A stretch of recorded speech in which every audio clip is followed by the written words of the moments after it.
sa inyong lahat. Magandang hapon po, Binibining Escalier. Inanihan ko si Binibining Banyares para sa panimulang panalangin. Let's pray. Amay naman niya balaan, nayaras kita sa smalay, Lord. Kaya gusto ko nagpasalamat din sa mga pagdano na kusabihin. Itulo kami para sa bago naman na leksyon nga amon nga matunan. Salamat sa grasya nga ginatag mo sa pangalala. Salamat sa puso nga ginatag mo. Salamat sa proteksyon. Salamat sa paghiday at pagkarangga. Patawaran kami sa mga salaon na inyo na pagkasubo sa iyo sa duwat, sa pulong o sa pangunguna. Sa ngaray suluwas. Amen. Huwag muna kayong umupo at mag-ehersisyo muna tayo. Alam niyo ba lima ka-chikading? Opo. Okay. Simulan na natin.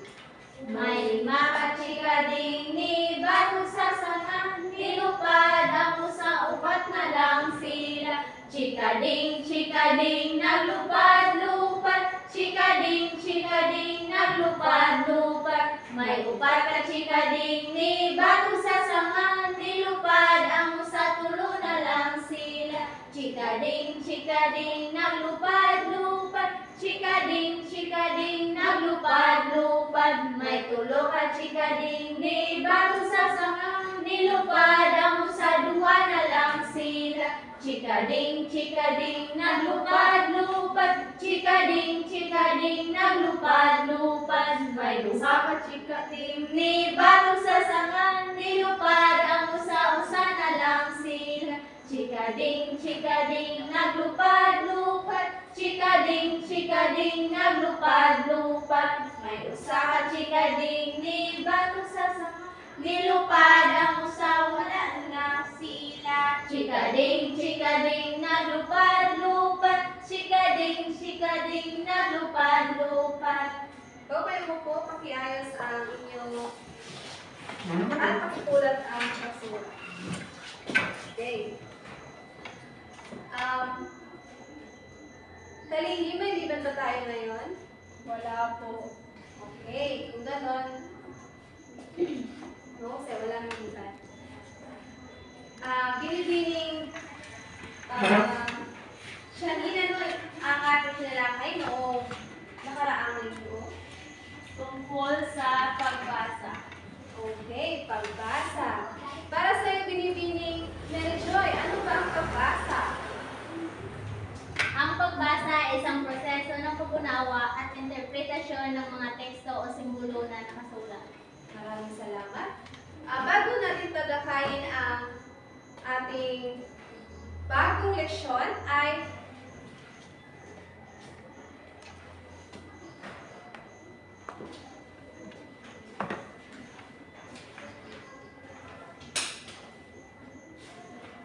dumako muna tayo sa pag-aniya.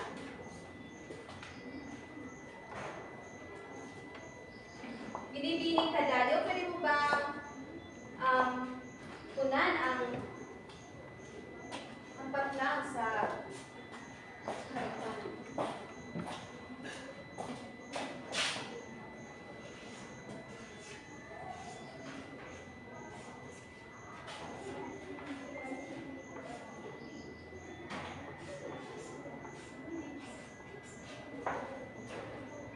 Magaling.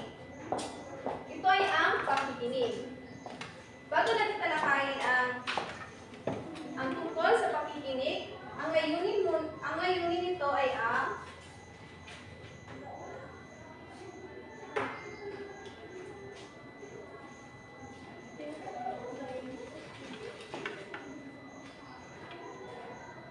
nailalahad at naipaliwanag ang kahulugan ng pakikinig.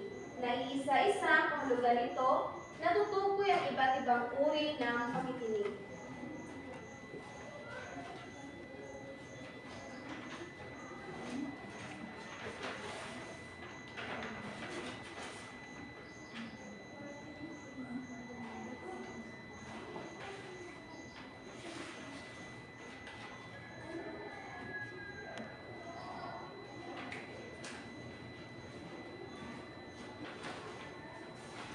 Okay, para sa iyo binibining daw na ano ba, may idea ka ba kung ano ang pakikinig?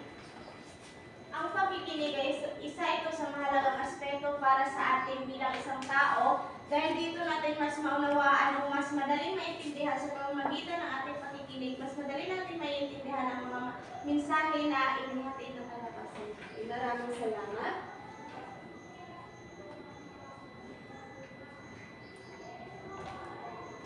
Okay.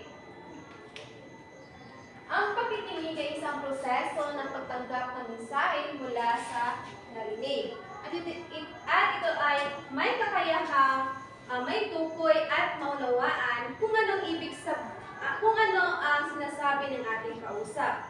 Ito rin ay paraan sa pagtanggap ng mensahe na sa pamamagitan ng ating pandinig. Maaari itong may kombinasyon ito ng tatlong bagay. Ito ay nananakap na tunog, naunawaan at natatandaan. Ayon kay Badayos, may uri na pakikinig. Pero, mahalagang manawaan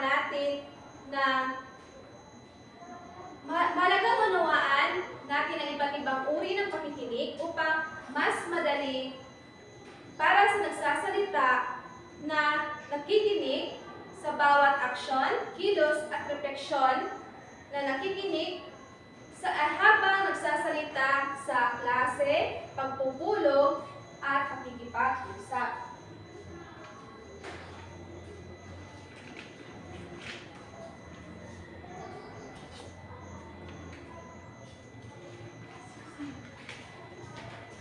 Okay, mga uri ng pakikinig. Ang unang uri ng pakikinig ay ang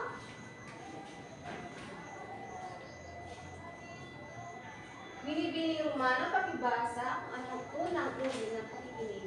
Ang unang uri ng pakikinig ay informative na pakikinig. Ito ay nakakalat ng impormasyon ang isang tagapakinig. Okay, maraming salamat. Ang informative na pakikinig ay isang lantad na prinsipyo kung bakit tayo nakikinig upang mas makakuha ng impormasyon at makapagtaas ng kaalaman sa iba't ibang larangan. Para mas maintindihan ninyo, ay bibigyan ko kayo ng halimbawa. Ang halimbawa na informative na pakikinig ay yung pakikinig ng lecture sa isang klase na kadalasang nailalahad ng isang guro sa mga mag-aaral.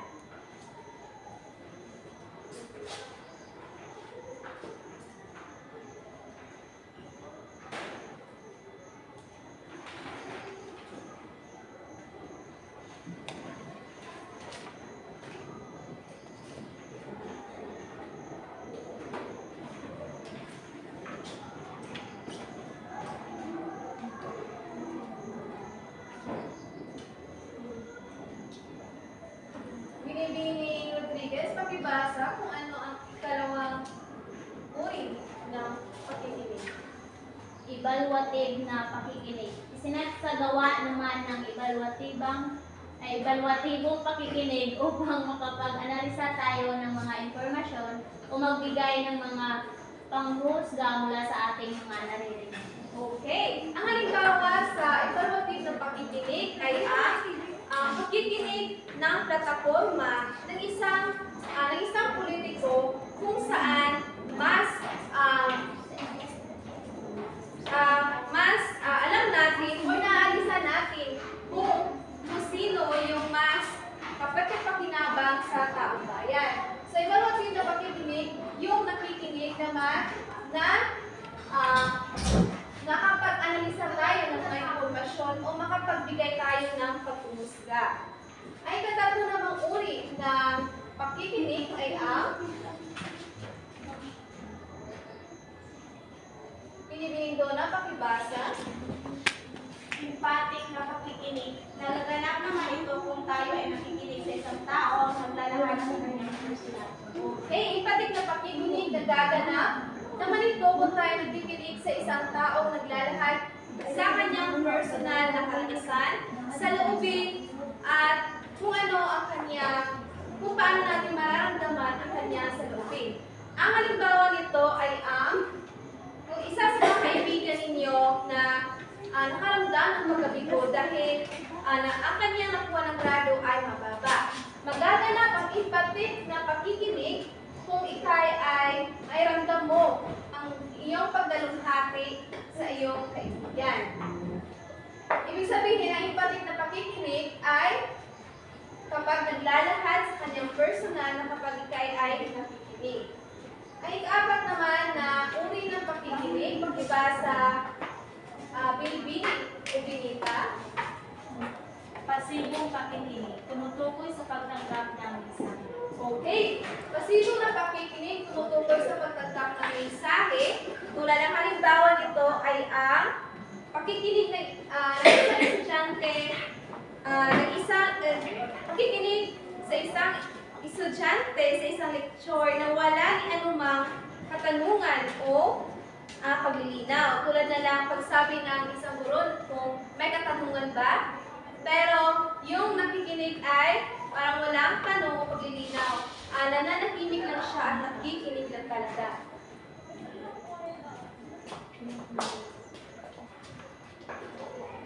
Ang panghuling uri ng pakikinig, magiba sa Bilibili Kadalyo. Reflective na pakikinig. Tumutulong na nakapagpataas ng moral ng isang tao. Maraming salamat. Ang reflective na pakikinig ay natawag din itong supportive na uri ng pakikinig kung saan ito ay nangyayari kapag tayo ay nakikipag-usap sa isang tao may problema, dinadala o pagsubok ay sinusubukan nating ipadama sa kanya o ipaabot ang anumang uri ng pag-aalala na ating ibigay. May mga katanungan ba? Wala. Kung wala, dumakot tayo sa ating pangkatang gawain. Ipapagkat ko kayo ng dalawang pangkat at may ibibigay ako na magme-message relate tayo. Ito ang isang unang pangkat, dalawang pangkat. Okay, ipagliliban na lang natin na tapos na. Binibining Kadalyo, ano nga ang pakikinig para sa iyo? Para sa akin, ang pakikinig ay isang proseso ng pagtanggap ng mensahe mula sa narinig or sa nagsasalita. Okay. Binibining Bata, ano nga ba ang mga uri ng pakikinig? Informative na pakikinig, evaluative na pakikinig, empathic na pakikinig, pasibong pakikinig, at reflective na pakikinig. Okay. Binibining ng Binita, para sa'yo, ano bang kalagahan ng pakikinig? Napakahalaga ng pakikinig dahil ito ay isang mabisa at mabilis na paraan sa pagkuha ng mga impormasyon. Okay, maraming salamat. Lagi natin tandaan ang pakikinig ay mahalaga sa pamamagitan ng pakikinig. Marami tayong natutunan at napag-aralan. Naiintindihan din natin ang ating kapwa-tao kung sila ay ating pakikinggan kung anong kanilang salubin, kaisipan at damdamin. At sa pamamagitan nito, tayo ay maraming makatutulong upang mapanatili ang katahimikan sa isang usapan. Okay, kumuha ng kalahating papel para sa ating pagsusulit.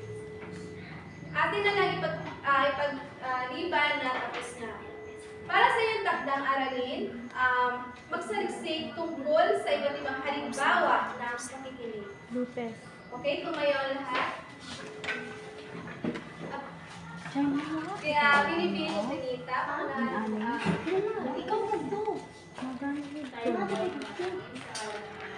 tayo.